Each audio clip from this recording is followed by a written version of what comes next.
بسم اللہ الرحمن الرحیم۔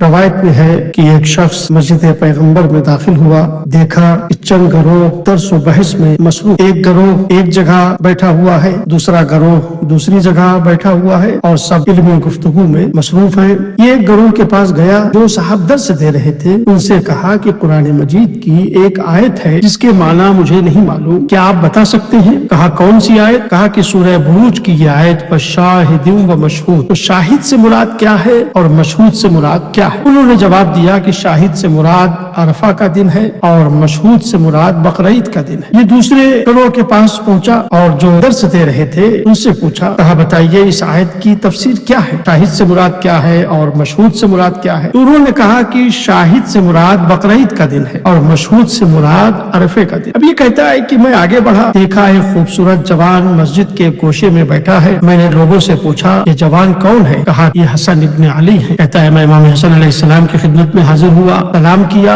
اور کہا کہ اس آیت کی تفسیر بیان فرمائے۔ میں نے اس آیت کی مختلف تفسیریں سنی ہے، آپ بتائیے اس کی تفسیر کیا ہے، شاہد و مشہود سے مراد کیا ہے؟ امام حسن علیہ السلام نے فرمایا شاہد سے مراد رسول اللہ صلی اللہ علیہ وآلہ وسلم ہے اور مشہود سے مراد قیامت کا دن ہے۔ کہا آقا آپ کے اس قول کی دلیل کیا ہے؟ امام حسن علیہ السلام نے فرمایا اللہ قرآن مجید میں ارشاد فرما رہا ہے یا ایھا النبی انا ارسلناک شاہدا و مبشرا، اے پیغمبر ہم نے آپ کو شاہد اور مبشر بنا کر بھیجا ہے۔ تو اللہ نے اس آیت میں پیغمبر کو شاہد قرار دیا ہے اور مشہود سے مراد قیامت کا دن ہے، اس لیے کہ اللہ نے قرآن مجید میں قیامت کے مختلف نام بیان کیے ہیں، ایک نام یوم مشہود قرار دیا ہے۔ سورہ مبارکہ ہود میں ارشاد ہو رہا ہے کہ جس دن سب لوگ حاضر کیے جائیں گے، یہ مشہود سے مراد قیامت کا دن ہے، یعنی ہمارے اعمال پر پیغمبر شاہد ہوں گے، گواہ ہوں گے، جس دن گواہی دی جائے گی۔ بس اتنا سننا تھا۔ اس شخص نے کہا